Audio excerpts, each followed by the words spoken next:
नमस्कार दोस्तों, स्वागत है आप सभी का हमारे इस YouTube channel open study area पर। अभी हम देखने वाले हैं टॉप कुल मिलाकर के 100 क्वेश्चंस जो कि जीके जीएस से संबंधित होंगे।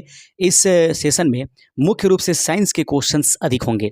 तो अगर आप तैयारी करते हैं बीपीएससी टीआरई 4 के लिए और बिहार पुलिस के एग्जामिनेशंस भी आप देने वाले हैं तो यह वीडियो आपके लिए बड़ा ही इम्पोर्टेंट होने वाला है।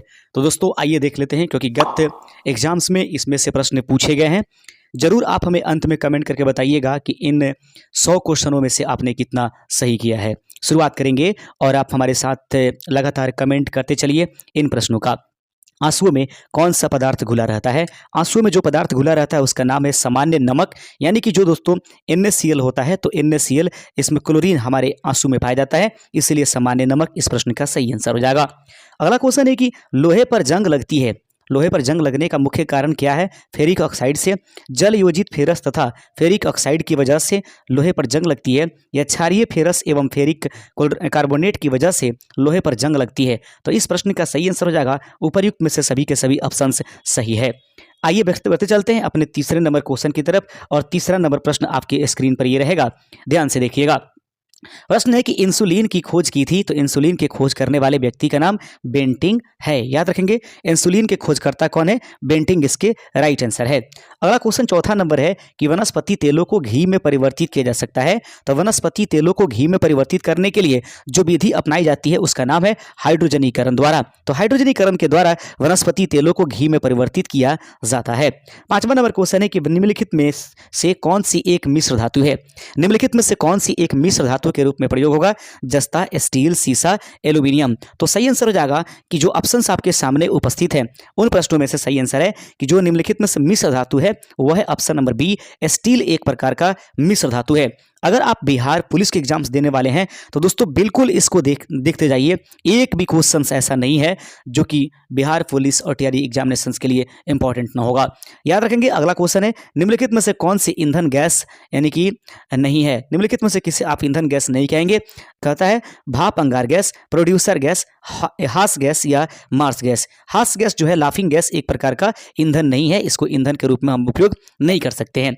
सातवां नंबर क्वेश्चन है कि निम्नलिखित में से कौन सा तत्व प्रबल क्षारीय ऑक्साइड बनाता है जब ऑक्सीजन में जलता है? निम्नलिखित में से कौन सा तत्व प्रबल क्षारीय ऑक्साइड बनाता है जब ये ऑक्सीजन में जलता है? दोस्तों मस्ट इंपॉर्टेंट क्वेश्चन है, बने रहिएगा आप हमारे साथ, बिल्कुल हटने की जरूरत नहीं है, और जरूर आप हमें कमेंट करते चलिएगा। कमेंट करना आपका बहुत इंपॉर्टेंट है। अभी फिलहाल सही आंसर है इसका कि सोडियम। याद रखेंगे, निम्नलिखित में से कौन सा तत्व प्रबल क्षारीय ऑक्साइड बनाता है? तो सोडियम जो है प्रबल क्षारीय ऑक्साइड बनाने की क्षमता रखता है।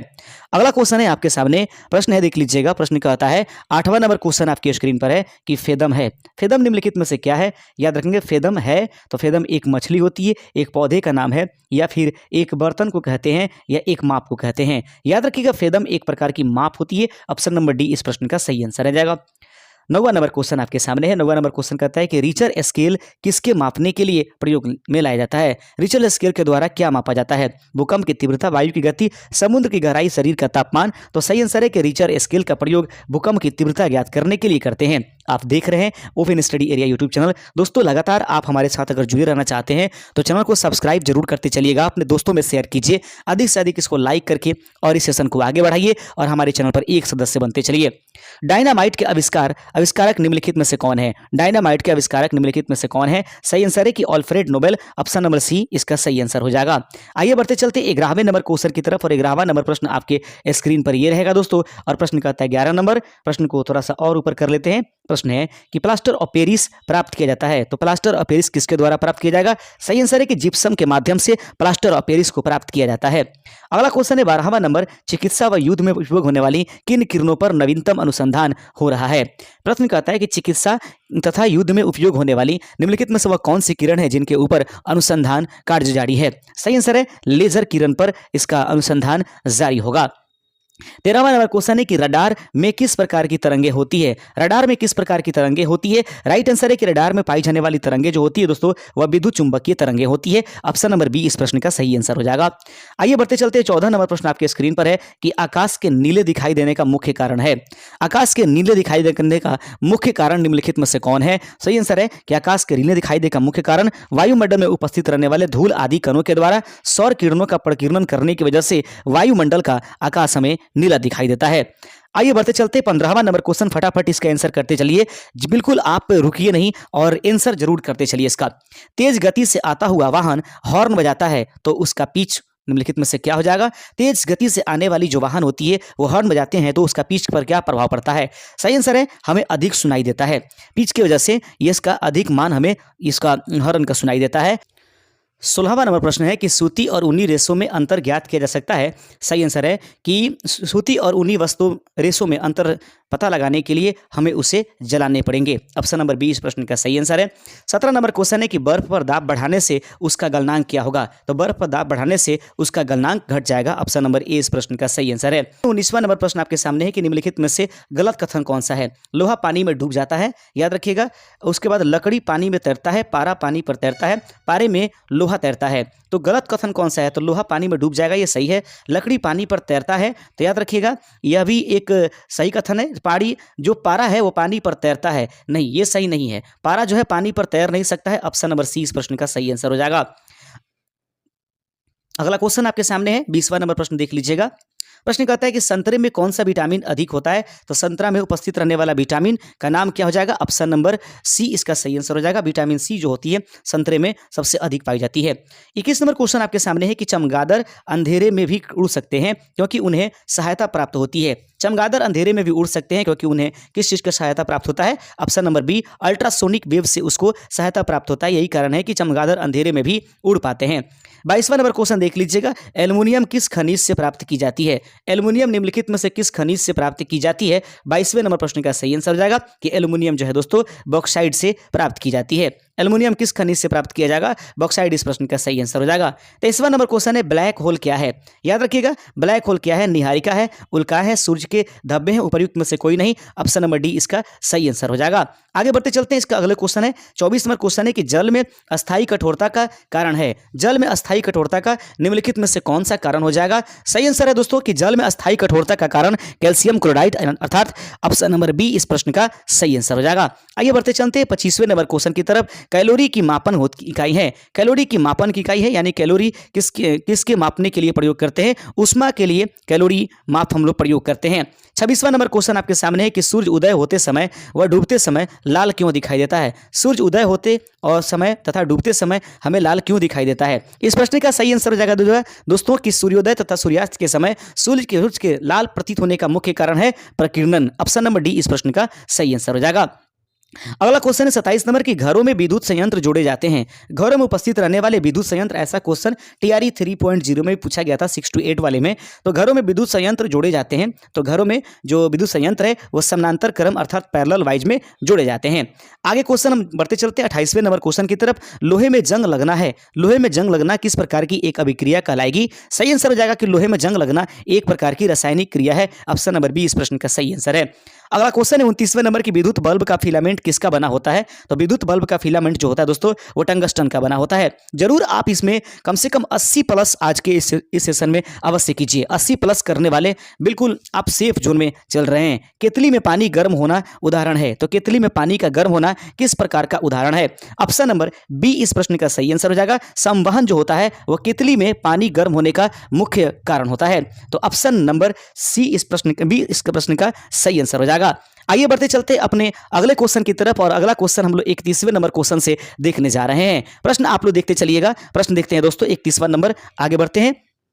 प्रश्न है कि एसआई में बल का मात्रक क्या होता है। एसआई में बल का मात्रक क्या होता है। तो एसआई सिस्टम के अनुसार बल का मात्रक न्यूटन बताया गया है। अगला क्वेश्चन आप लोग देख लीजिएगा। अगला क्वेश्चन है प्रश्न अगला देख लेते हैं 32 नंबर क्वेश्चन है कि वायु क्या है। तो वायु तत्व है, मिश्रण है, यौगिक है। सही आंसर ऑप्शन नंबर बी मिश्रण है। वायु एक प्रकार की मिश्रण है। यांत्रिक ऊर्जा को विद्युत ऊर्जा में किसके द्वारा बदला जाता है। तो यांत्रिक ऊर्जा को विद्युत ऊर्जा में जो बदलेगा वो यहाँ पर दिए गए ऑप्शन में डायनेमो इस प्रश्न का सही आंसर हो जाएगा। अगला क्वेश्चन है 34 नंबर देख लीजिएगा, यदि पृथ्वी पर से कोई चट्टान चंद्रमा पर ले जाएगी तो याद रखेंगे, यदि पृथ्वी पर से कोई चट्टान चंद्रमा पर हम लोग लेकर के जाते हैं तो उस पर क्या प्रभाव पड़ेगा। 34 नंबर क्वेश्चन आपके स्क्रीन पर है। सही आंसर है कि उसके भार में कमी आ जाएगी। ऑप्शन नंबर सी इस प्रश्न का सही आंसर हो जाएगा।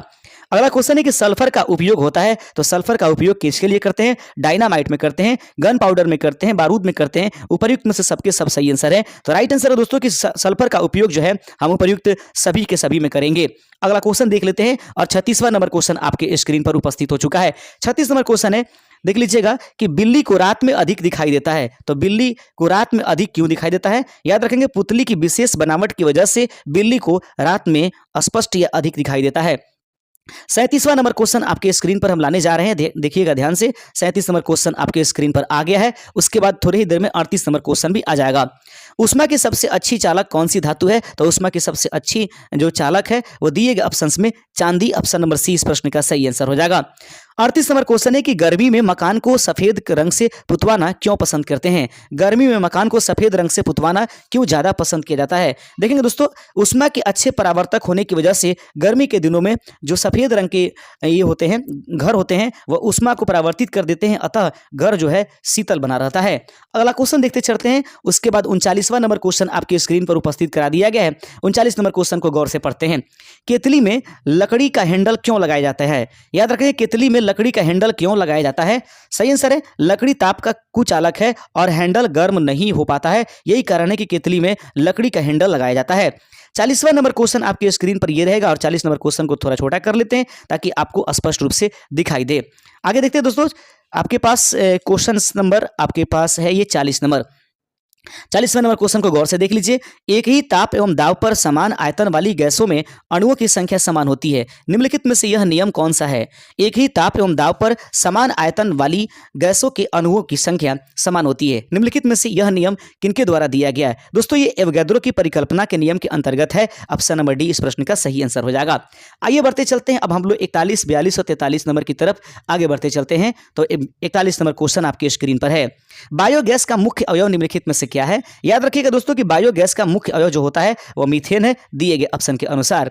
अगला क्वेश्चन है 42 नंबर कि जब हम वायुमंडल में ऊपर की ओर जाते हैं तब उसके बाद हमारे पास क्या निम्नलिखित में से परिवर्तन देखने को मिलता है। याद रखिएगा दोस्तों कि जब हम वायुमंडल में ऊपर की ओर जाते हैं तो याद रखिएगा ताप एवं दाब दोनों ही घटते नजर आते हैं।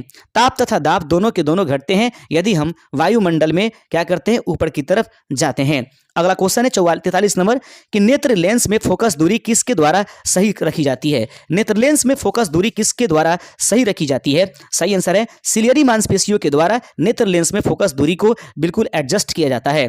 44 नंबर क्वेश्चन है कि सूखी बर्फ होती है, सूखी बर्फ निम्नलिखित में से क्या है। याद रखेंगे, कार्बन मोनोऑक्साइड है या कार्बन डाइऑक्साइड है, सल्फर डाइऑक्साइड है या हाइड्रोजन है। तो याद रखिएगा सूखी बर्फ जो है दोस्तों वह एक प्रकार का कार्बन डाइऑक्साइड है। ऑप्शन नंबर बी इस प्रश्न का सही आंसर हो जाएगा। अगला क्वेश्चन आपके स्क्रीन पर रख दिया गया है, प्रश्न को देख लीजिएगा। साधारण नमक का वैज्ञानिक नाम निम्नलिखित में से क्या है। साधारण नमक का वैज्ञानिक नाम निम्नलिखित में से आप किसको मानेंगे। तो याद रखेंगे, अगला क्वेश्चन हम लोग 45 के बाद 46 नंबर क्वेश्चंस पर बढ़ने जा रहे हैं। बने रहिए आप हमारे साथ। यदि चैनल पर नए हैं आप तो प्लीज चैनल को सब्सक्राइब जरूर करते चलिएगा। आगे बढ़ते चलते हैं। अगला क्वेश्चन आपके सामने उपस्थित होता है, ये रहा 46 नंबर क्वेश्चन। 46वां क्वेश्चन कहता है कि लुढ़कती हुई गेंद कुछ दूर लुढ़कने के बाद स्वयं रुक जाती है, निम्नलिखित में से किस कारण से। याद रखेंगे, लुढ़कती हुई गेंद कुछ देर लुढ़कने के बाद स्वयं ही रुक जाती है, निम्नलिखित में से वह कौन सा गुण है जो ऐसा होने के लिए उससे मजबूर करता है। सही आंसर है, घर्षण बल की वजह से ऐसा होता है। आगे बढ़ते चलते हैं अगले नंबर क्वेश्चन की तरफ। अगला नंबर क्वेश्चन देख लीजिएगा दोस्तों। अगला क्वेश्चन आपके सामने 47 नंबर ये रहेगा, संगमरमर किसका रूप है। तो संगमरमर जो है चूना पत्थर का यानी कि लाइमस्टोन का एक प्रकार का जो है यह रूप है। 48 नंबर क्वेश्चन है, शहरों में तालाब का पानी शुद्ध करने के लिए कौन सी गैस प्रयोग की जाती है। शहरों में उपस्थित रहने वाली तालाब की पानी को जो है शुद्ध करने के लिए निम्नलिखित में से हम लोग किस गैस का प्रयोग करेंगे। सही आंसर हो जाएगा, क्लोरीन गैस के माध्यम से शहरों के तालाब में उपस्थित रहने वाली अशुद्ध जल को शुद्ध करने के लिए प्रयोग किया जाता है। 50वां नंबर क्वेश्चन आपके स्क्रीन पर है कि लोहे में जंग लगने का मुख्य कारण निम्नलिखित में से क्या है। तो लोहे में जंग लगने का मुख्य कारण जो होता है दोस्तों वो ऑक्सीजन है। ऑप्शन नंबर ए इस प्रश्न का सही आंसर है। 50वां नंबर क्वेश्चन है कि कुपोषण से सबसे अधिक किसकी कमी होती है। कुपोषण अगर किसी व्यक्ति को हो जाता है तो उसके शरीर में किस चीज की कमी सबसे अधिक आपको नजर आता है। तो कुपोषण से सबसे अधिक किसकी कमी होती है। तो कुपोषण में प्रोटीन की सबसे अधिक कमी पाई जाती है। रोबोट क्या है। प्रश्न आपके सामने है कि रोबोट निम्नलिखित में से क्या है। यह प्रश्न आपके पास 51 नंबर उपस्थित करा दिया गया है। उसके बाद हम लोग 52 नंबर क्वेश्चन देखेंगे। तो प्रश्न है 51 नंबर के रोबोट क्या है। तो दोस्तों याद रखिएगा मनुष्य से मिलता जुलता एक यंत्र जो आदेशानुसार कार्य करता है वही रोबोट है। आगे बढ़ते चलते हैं। दो समानांतर दर्पणों के बीच प्रतिबिंब होते हैं। अगर दो समानांतर दर्पण या दो दर्पण एक दूसरे के समानांतर रख दें तो उसमें बनने वाले प्रतिबिंबों की संख्या कितनी हो जाएगी। सही आंसर हो जाएगा ऑप्शन नंबर डी, उसमें अनंत प्रतिबिंब आपको दिखाई देंगे। आगे बढ़ते चलते हैं। 53 नंबर क्वेश्चन आपके स्क्रीन पर है। प्रश्न कहता है कि जब कोई जहाज नदी में से समुद्र में प्रवेश करता है तो जब कोई जहाज नदी में से समुद्र में प्रवेश करता है तब क्या होता है। याद रखेंगे इस प्रश्न का ऑप्शंस आप लोग जरूर करेंगे। सही आंसर है यह ऊपर उठ जाता है। जब कोई जहाज नदी से समुद्र में प्रवेश करता है तो वह ऊपर की तरफ उठ जाता है। 54 नंबर क्वेश्चन आपके सामने है कि पृथ्वी पर कोई गतिशील पिंड विश्राम की अवस्था में निम्नलिखित कारण से आता है। पृथ्वी पर कोई भी गतिशील पिंड विश्राम की अवस्था में आने का मुख्य कारण उसका क्या है। सही आंसर है घर्षण बल के कारण ऐसा होता है। ऑप्शन नंबर बी इसका प्रश्न का सही आंसर था। 55 नंबर क्वेश्चन अब आपके स्क्रीन पर उपस्थित करा दिया गया। देखते रहिए आप 55 नंबर क्वेश्चन को। 55वां नंबर क्वेश्चन है, देखिएगा प्रश्न कहता है, थोड़ा छोटा इसको करने की जरूरत है ताकि आपको स्पष्ट दिखाई दे। 55 नंबर क्वेश्चन है कि क्या कारण है कि गेंद किसी ऊंचे स्थान पर अधिक उछलती है। क्या कारण है कि गेंद किसी ऊंचे स्थान पर अधिक उछलती है। सही आंसर है क्योंकि ऊंचे स्थान पर वायुमंडल विरल होने के कारण। याद रखेंगे कम प्रतिरोध का सामना कर पड़ता है। नहीं, ऐसा नहीं है। सही आंसर इसका हो जाएगा कि क्योंकि ऊंचे स्थानों पर गुरुत्वाकर्षण बल कम लगता है। ऑप्शन नंबर सी इस प्रश्न का सही आंसर है कि क्या कारण है कि गेंद किसी ऊंचे स्थान पर अधिक उछलता है। इसके पीछे कारण यह है कि क्योंकि ऊंचे स्थानों पर गुरुत्वाकर्षण बल कम लगता है। 56 नंबर क्वेश्चन आपके स्क्रीन पर है कि मात्रा के साथ निम्नलिखित में कौन सा भौतिक गुण प्रभावित नहीं होता। मात्रा के साथ निम्नलिखित में कौन सा गुण प्रभावित नहीं होगा। तो याद रखेंगे घनत्व पर किसी भी प्रकार का असर पड़ने वाला नहीं है। ऑप्शन नंबर डी इस प्रश्न का सही आंसर हो जाएगा। 57 नंबर क्वेश्चन आपके स्क्रीन पर उपस्थित करा दिया गया। देखते चलिए 57 नंबर क्वेश्चन को। और 57 नंबर क्वेश्चन है, जब सूर्य की रोशनी किसी प्रिज्म से होकर गुजरती है तो बताइए निम्नलिखित में से किस रंग का अपवर्तन सबसे अधिक होता है। जब सूर्य की रोशनी किसी प्रिज्म से होकर के गुजरती है तो बताइए निम्नलिखित में से किस रंग का अपवर्तन सबसे अधिक आपको प्राप्त होगा। सही आंसर दोस्तों नीले रंग का अपवर्तन सबसे अधिक प्राप्त होगा जो दिए गए ऑप्शन है। मैक नंबर संबंधित है। मैक नंबर किससे संबंधित है। तो दोस्तों याद रखिएगा हवाई जहाज की गति ज्ञात करने के लिए हम मैक संख्या का प्रयोग करते हैं। 59 नंबर क्वेश्चन आपके स्क्रीन पर उपस्थित करा दिया गया है और देखते चलिए 59 नंबर क्वेश्चन को। प्रश्न कहता है, देखिएगा ध्यान से, जब कोई मनुष्य रोशनी से अंधेरे कमरे में घुसता है तो उसे कुछ समय तक कुछ नहीं दिखाई देता, बाद में उसे दिखाई देना प्रारंभ होता है। ऐसा इसलिए होता है क्योंकि, फिर से प्रश्न दोहरा देते हैं, जब कोई मनुष्य रोशनी से अंधेरे कमरे में घुसता है तो कुछ समय तक कुछ नहीं दिखाई देता, बाद में उसे दिखाई देना प्रारंभ होता है। ऐसा किस कारण से होता है। सही आंसर है दोस्तों याद रखेंगे उसकी आंख की आइरिस सिकुड़ जाती है, यही कारण है कि उसे कुछ देर के बाद दिखाई देने लगती है। अगला क्वेश्चन है, बिजली के हीटरों में नाइक्रोम धातु तत्व उपयोग में लाया जाता है क्योंकि बिजली के हीटर जो होते हैं दोस्तों उसमें नाइक्रोम का प्रयोग किया जाता है। इसका मुख्य कारण क्या हो जाएगा।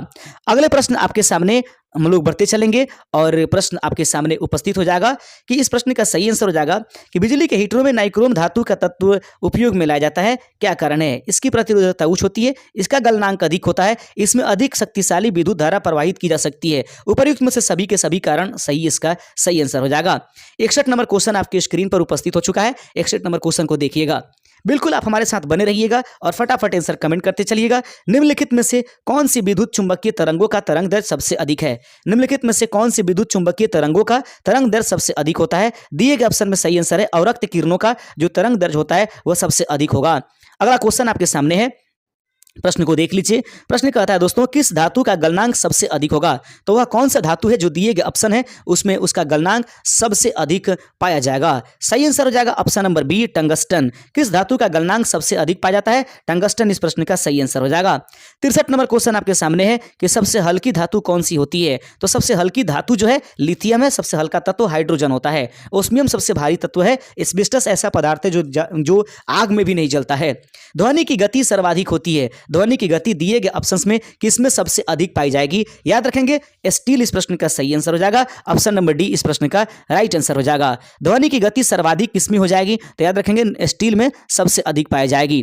अगला क्वेश्चन देख लेंगे, अगले क्वेश्चन की तरफ भागते चलते हैं और 64 नंबर क्वेश्चन के बाद 65 नंबर क्वेश्चन आपकी स्क्रीन पर है। 65वां नंबर क्वेश्चन देख लीजिएगा। प्रश्न कहता है कि जब किसी धातु को गर्म किया जाता है तो उसका घनत्व, याद रखेंगे जब किसी धातु को गर्म किया जाता है तो उसके घनत्व पर क्या असर पड़ता है? तो उसका घनत्व जो है दोस्तों वह कम हो जाता है। अगला क्वेश्चन देख लीजिएगा। 66 नंबर क्वेश्चन है, लाल रंग का गुलाब हरी रोशनी में कैसा दिखाई देता है? लाल रंग का जो गुलाब है वो हरे रोशनी में किस प्रकार के दिखाई देता है? सही आंसर है ऑप्शन नंबर सी काला। लाल रंग का गुलाब हरी रोशनी में किस प्रकार दिखाई देगा? सही आंसर है ये काला दिखाई देगा। अगला क्वेश्चन आपके सामने है कि दूध की शुद्धता किस यंत्र के द्वारा मापी जाती है? दूध की शुद्धता किस यंत्र के द्वारा मापी जाती है? सही आंसर है लैक्टोमीटर के माध्यम से दूध की शुद्धता ज्ञात की जाती है। अगला क्वेश्चन 68 नंबर क्वेश्चन देख लीजिएगा। प्रश्न आपके पास 68वां नंबर है। प्रश्न कहता है डायनेमो का कार्य है। डायनेमो निम्नलिखित में से किसका कार्य, डायनेमो कौन सा कार्य करता है? तो सही आंसर देख लीजिएगा। डायनेमो यांत्रिक ऊर्जा को विद्युत ऊर्जा में परिवर्तित करने का कार्य करता है। ऑप्शन नंबर बी इस प्रश्न का सही आंसर हो जाएगा। आइए बढ़ते चलते अपने अगले नंबर क्वेश्चन की तरफ। अगर वीडियो फास्ट हो रहा है तो आप इसको स्लो कर लीजिएगा। आपको लगता है कि अभी भी स्लो है तो इसको फास्ट भी आप कर सकते हैं। प्रश्न है कि टेलीविजन का आविष्कार किसने किया था? जे.एल. बेयर्ड इस प्रश्न का सही आंसर हो जाएगा। आगे बढ़ते चलते 70 नंबर क्वेश्चन आपके स्क्रीन पर उपस्थित होने जा रहा है। 70वां नंबर क्वेश्चन हम लोग देख लेंगे। प्रश्न कहता है दोस्तों कि हड्डियों और दांतों में जो रासायनिक पदार्थ विद्यमान रहता है उसे क्या कहते हैं? प्रश्न को देख लीजिएगा, एक बार फिर से हम इसको दिखाने की कोशिश करते हैं। हड्डियों और दांतों में जो रासायनिक पदार्थ विद्यमान रहता है उसे निम्नलिखित में से क्या कहेंगे? उसका नाम हो जाएगा कैल्शियम फॉस्फेट, जो होता है हड्डियों और दांतों में रासायनिक पदार्थ के रूप में विद्यमान रहता है। 71 नंबर क्वेश्चन आपकी स्क्रीन पर उपस्थित करा दिया जाता है दोस्तों, और 71 नंबर प्रश्न आप लोग देख लीजिए। 71वां नंबर प्रश्न आपकी स्क्रीन पर है, लोहे के पाइप जिनमें पानी की सप्लाई की जाती है पर जस्ते की परत इसलिए चढ़ाई जाती है कि जंग न लगे, इस परत चढ़ाने की प्रक्रिया को क्या कहते हैं? लोहे की पाइप जिन पर पानी की सप्लाई की जाती है पर जस्ते की परत चढ़ाई जाती है, जंग नहीं लग पाए ऐसा इसलिए किया जाता है। इस परत चढ़ाने की प्रक्रिया को निम्नलिखित में से क्या कहते हैं? सही आंसर है दोस्तों, इसको हम और आप यसद लेपन के नाम से जानते हैं। ऑप्शन नंबर सी इस प्रश्न का सही आंसर हो जाएगा। आइए देख लेते हैं अगला नंबर क्वेश्चन। 72 नंबर क्वेश्चन है कि किस अम्ल का उपयोग निर्जलीकरण कारक के रूप में किया जाता है? वह कौन सा अम्ल है जिसका उपयोग निर्जलीकारक के रूप में किया जाएगा? ऑप्शन आपके सामने उपस्थित हो चुका है, हाइड्रोक्लोरिक अम्ल। 72 नंबर क्वेश्चन का आंसर देखेंगे, हाइड्रोक्लोरिक अम्ल या सल्फ्यूरिक अम्ल, एसिटिक अम्ल या नाइट्रिक अम्ल। प्रश्न है कि किस अम्ल का उपयोग निर्जलीकारक के रूप में किया जाता है? सही आंसर है सल्फ्यूरिक अम्ल का प्रयोग निर्जालक के रूप में किया जाता है। 73 नंबर क्वेश्चन आपके सामने है कि विलेय को विलयन से पृथक किया जा सकता है। विलेय को विलयन से पृथक करने की प्रक्रिया को हम लोग निम्नलिखित में से क्या कहेंगे? सही आंसर हो जाएगा वाष्पीकरण के द्वारा विलेय को विलयन से अलग किया जाता है। ऑप्शन नंबर सी इस प्रश्न का सही आंसर हो जाएगा। अगला क्वेश्चन है कि निम्नलिखित में से कौन सी गैस वायुमंडल में नहीं होती है? प्रश्न आपके सामने है। प्रश्न देखिएगा 74 नंबर है कि निम्नलिखित में से कौन सी गैस वायुमंडल में नहीं होती है? तो निम्नलिखित में से वह गैस क्लोरीन है जो वायुमंडल में आपको उपस्थित नहीं मिल पाती है। अगला क्वेश्चन देख लेंगे। 75 नंबर क्वेश्चन आपकी स्क्रीन पर है और प्रश्न कहता है कि पोटेशियम क्लोरेट को गर्म करने पर उसमें से कौन सी गैस निकलती है? इस प्रश्न को हम लोग आगे देखते चलेंगे। प्रश्न कहता है दोस्तों, फिर से देख लीजिएगा कि पोटेशियम क्लोरेट को गर्म करने पर कौन सी गैस निकलती है? सही आंसर है इसमें से ऑक्सीजन गैस निकलती है। 76 नंबर क्वेश्चन आपके स्क्रीन पर ये रहेगा। प्रश्न को देखते चलिए। प्रश्न आपके स्क्रीन पर है। प्रश्न देखिएगा दोस्तों, प्रश्न है कि समुद्र के पानी से नमक निकालने के लिए निम्नलिखित में से कौन सी विधि अपनाई जाएगी? तो समुद्र के पानी से नमक निकालने के लिए जिस विधि का प्रयोग करेंगे वह वाष्पीकरण, अर्थात ऑप्शन नंबर 20 प्रश्न का सही आंसर हो जाएगा। 77 नंबर क्वेश्चन आपके स्क्रीन पर दिखाई दे रहा है। 77 नंबर क्वेश्चन को देख लीजिए। प्रश्न कहता है 77 नंबर, किस प्रक्रिया द्वारा तेल को वेजिटेबल घी में परिवर्तित किया जाता है? किस प्रक्रिया के द्वारा तेल को वेजिटेबल घी में परिवर्तित किया जाता है? 77 का सही आंसर हो जाएगा ऑप्शन नंबर ए हाइड्रोजनीकरण। ऑप्शन नंबर ए इस प्रश्न का सही आंसर हो जाएगा। अगला क्वेश्चन आपके सामने है कि सिरके की प्रकृति अम्लीय किसके कारण होती है? सिरके की प्रकृति अम्लीय किसके कारण होती है? सही आंसर हो जाएगा ऑप्शन नंबर डी एसिटिक अम्ल। सिरके की प्रकृति अम्लीय होने का मुख्य कारण एसिटिक अम्ल की उपस्थिति होती है। 79 नंबर क्वेश्चन आपके स्क्रीन पर है, देख लीजिएगा। 79 नंबर क्वेश्चन है। प्रश्न कहता है दोस्तों 79 नंबर कि पॉलीथीन का औद्योगिक उत्पादन किसके बहुलीकरण द्वारा होता है? पॉलीथीन का औद्योगिक औद्योगिक उत्पादन किसके बहुलीकरण के द्वारा होता है? ऑप्शन नंबर आपके पास ऑप्शंस दिए गए, उस ऑप्शन को देखिए।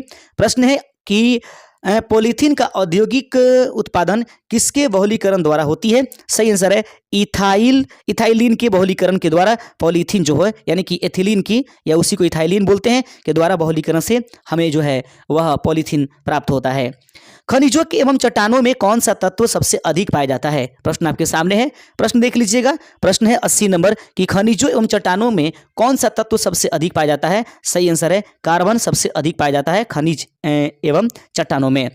81 नंबर क्वेश्चन आपके सामने है कि सबसे अधिक यौगिक किस तत्व द्वारा हाइड्रोजन के साथ बनाए जाते हैं? तो सबसे अधिक जो है यौगिक किस हाइड्रोजन के साथ मिलकर के कौन सा तत्व बनाता है? तो कार्बन, इसे हम और आप हाइड्रोकार्बन के नाम से जानते हैं। 82 नंबर क्वेश्चन आपकी स्क्रीन पर उपस्थित हो चुका है और 82 नंबर क्वेश्चन को देखिएगा। प्रश्न है कि गुब्बारों में हाइड्रोजन की अपेक्षा हीलियम भरना अधिक उपयोगी माना जाता है, ऐसा क्यों?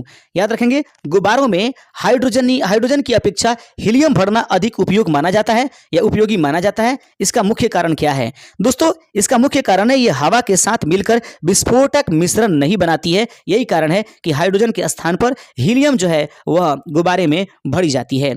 अगला क्वेश्चन आपके सामने है और प्रश्न है 83 नंबर, देख लीजिएगा 83 नंबर क्वेश्चन।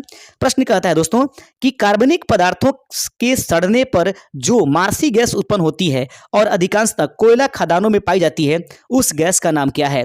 कार्बनिक पदार्थों के सड़ने पर जो मार्सी गैस उत्पन्न होती है और अधिकांशतः कोयला खदानों में भी यह उपस्थित होती है, यह निम्नलिखित में से कौन सी गैस होती है? सही आंसर है दोस्तों, इसे हम और आप मीथेन गैस कहते हैं। इसे मार्स गैस के नाम से भी जाना जाता है, इसको पंख गैस के नाम से भी हम लोग पुकारते हैं। लीजिए अगला नंबर क्वेश्चन आपके स्क्रीन पर उपस्थित करा दिया गया है और प्रश्न है आपके पास, देख लीजिएगा। बैटरी बनाने में किस अम्ल का उपयोग होता है? तो बैटरी बनाने के लिए जिस अम्ल का उपयोग हम लोग करते हैं वो दिए गए ऑप्शन के अनुसार ऑप्शन हो जाएगा सल्फ्यूरिक अम्ल का इस्तेमाल बैटरी बनाने हेतु किया जाता है। ऑप्शन नंबर ए इस प्रश्न का सही आंसर है। बिल्कुल, आप फटाफट आंसर लगातार करते रहिए। किण्वन प्रक्रिया में निम्नलिखित में से किसका उत्पादन आवश्यक रूप से होता है? किण्वन की प्रक्रिया में निम्नलिखित में से किसका उत्पादन अवश्य रूप में आपको देखने के लिए मिलती है? 85 नंबर क्वेश्चन का सही आंसर हो जाएगा एथाइल एल्कोहल। किण्वन प्रक्रिया में निम्नलिखित में से किसका उत्पादन आवश्यक रूप से आपको मिलती है? तो इथाइल एल्कोहल। 86 नंबर क्वेश्चन देख लीजिएगा। प्रश्न कहता है कि प्राकृतिक रबर को कठोर तथा उछालने योग्य बनाने के लिए किस पदार्थ को मिलाया जाता है? प्राकृतिक रबर को कठोर तथा उछालने योग्य बनाने के लिए किस पदार्थ को उसमें मिलाया जाता है? सही आंसर है उसमें गंधक को मिलाया जाता है। ऑप्शन नंबर सी इस प्रश्न का सही आंसर हो जाएगा। आइए बढ़ते चलते हैं अपने 87 नंबर क्वेश्चन की तरफ। 87, 88, उसके बाद 89, इसी तरीके से हम लोग आगे धीरे धीरे कुछ करते रहेंगे। 87 नंबर क्वेश्चन आपके स्क्रीन पर हम उपलब्ध करा देते हैं। ये रहेगा 87 नंबर क्वेश्चन। 87 नंबर क्वेश्चन कहता है कि सोडियम को मिट्टी के तेल में क्यों रखा जाता है? सोडियम को हम मिट्टी के तेल में क्यों रखते हैं कि हवा में इसका ऑक्सीकरण होने लगता है और यह धीरे धीरे कुछ समय के बाद जलना शुरू कर देता है। गन पाउडर किसका किसका मिश्रण होता है? प्रश्न आपके सामने है कि गन पाउडर किनको किनको मिला करके बनाया जाता है? बहुत ही मस्ट इंपॉर्टेंट क्वेश्चन है कि गन पाउडर बनाने के लिए किन चीजों का मिश्रण प्रयोग किया जाता है? सही आंसर है सोरा, गंधक और लकड़ी के कोयले का प्रयोग जो होता है वह गन पाउडर बनाने हेतु हम लोग करते हैं। 89 नंबर क्वेश्चन आपके सामने है। 89 नंबर क्वेश्चन कहता है किसी रासायनिक यौगिक की सबसे छोटी इकाई क्या होती है? किसी भी रासायनिक यौगिक की सबसे छोटी इकाई को हम और आप किस नाम से जानते हैं? 89 नंबर क्वेश्चन आपके स्क्रीन पर ये रख दिया गया है और इसका सही आंसर है कि किसी यौगिक की सबसे छोटी इकाई अणु कहलाती है, जबकि वहीं तत्व की सबसे छोटी इकाई परमाणु के नाम से जानी जाती है। 90 नंबर क्वेश्चन है कि हाइपो जिसका उपयोग फोटोग्राफी में होता है रासायनिक तौर पर क्या कहलाता है? याद रखेंगे हाइपो का प्रयोग जो है दोस्तों वह किसके लिए? फोटोग्राफी में किया जाता है। इसका रासायनिक तौर पर इसको हम लोग किस नाम से जानते हैं? तो याद रखिएगा हाइपो यानी कि फोटोग्राफी में इसका प्रयोग करते हैं। इसे हम और आप सोडियम थायोसल्फेट के नाम से जानते हैं। ऑप्शन नंबर बी इस प्रश्न का सही आंसर हो जाएगा। आइए 91 नंबर क्वेश्चन आपके स्क्रीन पर उपस्थित करा दिया गया है और 91 नंबर क्वेश्चन को हम लोग देखते हैं। 91 नंबर क्वेश्चन को बिल्कुल गौर से पढ़िए और प्रश्न आपके पास ये रहेगा 91 नंबर कि अप्राकृतिक रूप से फलों को पकाने के लिए किस गैस का उपयोग करते हैं? तो अप्राकृतिक रूप से जो फल हैं उनको पकाने के लिए इथाइलिन यानी इथिलीन का प्रयोग किया जाता है। ऑप्शन नंबर ए इस प्रश्न का सही हो जाएगा आंसर। आगे बढ़ते चलते हैं, 92 नंबर क्वेश्चन है, देख लीजिएगा 92वां नंबर क्वेश्चन। याद देखेंगे तत्काल शक्ति के लिए, याद रखेंगे तत्काल शक्ति के लिए खिलाड़ी जिसका उपयोग करते हैं वह निम्नलिखित में से क्या है? सुक्रोज, विटामिन सी, नमक या दूध। तो याद रखेंगे तत्काल शक्ति के लिए खिलाड़ियों के द्वारा सुक्रोज प्रयोग किया जाता है। 92 के बाद 93 नंबर क्वेश्चन हो जाएगा और 93 नंबर क्वेश्चन आप देख लीजिए। प्रश्न आपके पास 93 नंबर कहता है दोस्तों कि निम्नलिखित में सबसे अधिक कोमल कौन सा है? जो दिया गया ऑप्शन है सबसे अधिक जो है निम्नलिखित में सबसे अधिक कोमल कौन है, याद रखेंगे। तो आप इसका कमेंट हमें जरूर करिएगा कि निम्नलिखित में से कोमल कौन है। कठोर तो सबसे ज्यादा हीरा है, लेकिन आपको बताना है कि सबसे कोमल कौन सा है। तो आप हमें कमेंट करके बताइए कि फिटकिरी है, हीरा है, टेरिलियम है या पुखराज है। सही आंसर आप जरूर हमें कमेंट कीजिएगा। एक क्वेश्चन हम आप लोग के लिए छोड़ते हैं। 94 नंबर क्वेश्चन है कि कण द्वारा चले मार्ग की प्रकृति निर्धारित होती है। कण के द्वारा चले हुए मार्ग की प्रकृति किसके द्वारा निर्धारित होती है? त्वरण से, वेग से, विस्थापन से, उपयुक्त में से किसी के द्वारा नहीं। दोस्तों यह जो होती है ना, यह दूरी के द्वारा या फिर वेग विस्थापन के द्वारा लिख होती है, इसलिए ऊपर में से कोई नहीं इसका सही आंसर था। निम्नलिखित में कौन सा असंरक्षित बल है? प्रश्न आपके सामने है 95 नंबर। निम्नलिखित में से किसे आप असंरक्षित बल के नाम से जानेंगे? तो असंरक्षित बल जो है वो श्यानता बल जो है एक प्रकार की असंरक्षित बल है। लगातार 96 नंबर क्वेश्चन पर हम लोग आगे हैं। एटम बम की खोज किसने की थी? प्रश्न आपके पास है कि एटम बम की खोज करने वाले व्यक्ति का नाम क्या है? तो बिल्कुल आसान सा क्वेश्चन है। एटम बम की खोजकर्ता ऑटो हॉर्न साहब है। ऑप्शन नंबर ए इस प्रश्न का सही आंसर है। अगला क्वेश्चन है कि वायुमंडलीय दाब नापने वाले यंत्र का नाम क्या है? प्रश्न 97 नंबर कि वायुमंडलीय दाब नापने वाले यंत्र का नाम क्या है? सही आंसर है बैरोमीटर के द्वारा वायुमंडलीय दाब मापी जाती है। 98 नंबर क्वेश्चन आपके स्क्रीन पर उपस्थित हो चुका है। 98वां नंबर क्वेश्चन है कि टेलीविजन का आविष्कार, देखिए इसको दोबारा पूछ दिया गया, जे.एल. बेयर्ड, इसको हटा दीजिए। आगे बढ़ते चलते हैं। 99 नंबर क्वेश्चन आपके सामने है। अब 99 नंबर क्वेश्चन देख लीजिए और उसके बाद फाइनली हम लोग 100 नंबर क्वेश्चन देख लेंगे। तो 99 नंबर क्वेश्चन आपके सामने है कि दूध की शुद्धता किस यंत्र के द्वारा मापी जाती है? तो दूध की शुद्धता को मापने के लिए लैक्टोमीटर का इस्तेमाल किया जाता है। अंतिम और जाते जाते ये क्वेश्चन शायद दोहरा दिया गया, इंसुलिन का आविष्कार किसके द्वारा किया गया? आप इसका कमेंट जरूर कर दीजिएगा लास्ट में। आज के सेशन में 100 क्वेश्चन हमने आप लोगों के लिए रखा है बीपीएससी टीआरई 4.0 और बिहार पुलिस एग्जामिनेशन के लिए। शुक्रिया दोस्तों अभी तक लगातार हमारे साथ जुड़ने के लिए।